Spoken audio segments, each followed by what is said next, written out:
आमच्याकडे ओळख करून देण्यासाठी, शब्द नाही आमच्याकडे ओळख करून देण्यासाठी, इतिहास पुरेसा आहे आमचे शौर्यगाथा सांगण्यासाठी.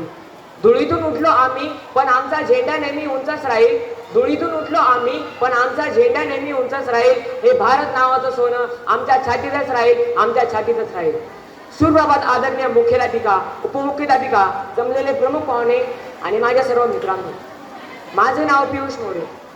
आज आपण सर्व एकत्र आलो आपल्या देशाच्या 79व्या स्वातंत्र्य दिन साजरा करण्यासाठी. पण विचार करा, हा केवळ एक सण आहे का? नाही, हा दिवस आहे त्यागाचा, बलिदानाचा आणि देशभक्तीच्या ध्येयाचा. 15 ऑगस्ट 1947 हा तो ऐतिहासिक दिवस जेव्हा भारताला इंग्रजांच्या गुलामीतून मुक्ती मिळाली. पण ही स्वातंत्र्याची भेट कुणीतरी सहज दिली नव्हती. हेच आहे स्वातंत्र्य आणि हेच आहे स्वातंत्र्य. भगतसिंग यांच्या फासावरच्या हसऱ्या चेहऱ्याचं हेच आहे स्वातंत्र्य. नेताजी सुभाषचंद्र बोस यांच्या दिल दिया है जा भी देंगे या घोषणेचं हेच आहे स्वातंत्र्य. आणि महात्मा गांधी यांच्या अहिंसेच्या महान प्रवासाचं फळ हेच आहे स्वातंत्र्य आणि हेच आहे स्वातंत्र्य. मरण आली तरी हरकत नाही, पण मातृभूमीची माती कपाळाला लागली पाहिजे, कपाळाला लागली पाहिजे. मित्रांनो, स्वातंत्र्य दिन म्हणजे फक्त 15 ऑगस्टला झेंडा फडकवणं नाही, तर स्वातंत्र्य आहे स्वतःचं उत्तराधित्व ओळखणं. आज देशाला गरज आहे नव्या क्रांतीची. ही क्रांती शस्त्राची नव्हे, तरी क्रांती आहे शिक्षणाची, समतेची आणि जबाबदारीची. आज आपण स्वतंत्र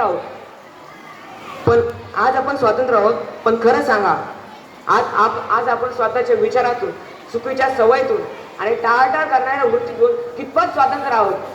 आजच्या तरुणांनी जर ठरवले की मी माझे शिक्षण पूर्ण करणार, मी माझ्या कुटुंबाला आदर देणार आणि मी माझ्या देशासाठी काहीतरी सकारात्मक करणार, तर भारताचे भविष्य कोणतेही संकट थोपू शकत नाही.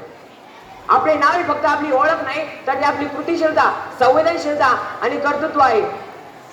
आपण जर दिवा झालो तर एकटे प्रकाश देऊ, जर सगळे दिवे पेटले तर अख्खा भारत उजळेल. तर चला चला आपण तो दिवा होऊया, आपण तो दिवा होऊया. पण मित्रांनो, खरं सांगा, स्वातंत्र्य म्हणजे काय? स्वातंत्र्य म्हणजे ते जेव्हा राणी लक्ष्मीबाईंनी तलवार उचलली. स्वातंत्र्य म्हणजे जेव्हा भगतसिंग म्हणाले इन्कलाब जिंदाबाद. आणि स्वातंत्र्य म्हणजे जेव्हा महात्मा गांधींनी लाठी घेऊन समाजाला हरवले. आणि स्वातंत्र्य म्हणजे आज एक गरीब मुलगा शिक्षण घेऊन IAS होतो.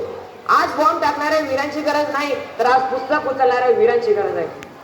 माझं एक पाऊल देशाच्या यशाकडे असा विचार प्रत्येक माणसाने केला तर 15 ऑगस्ट फक्त तारीख राहणार नाही, तर तो एक उत्सव राहील.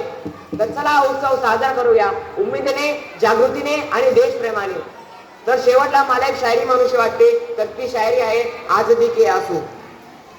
रो पड़ी माँ की ममता जब बेटा सरहद पर सो गया, तिरंगे में लिपटा आया लेकिन कुछ कहे बिना खो गया, लेकिन कुछ कहे बिना खो गया. 15 अगस्त की सुबह थी लेकिन घर में उजाला न था. 15 अगस्त की सुबह थी लेकिन घर में उजाला न था. जिसने रोशन की धरती उसका ही दिया बुझा था, उसका ही दिया बुझा था. तर मित्रांनो, तुम्हा सर्वांना स्वातंत्र्य दिनाच्या पुन्हा एकदा हार्दिक हार्दिक शुभेच्छा. जय हिंद, जय भारत, धन्यवाद.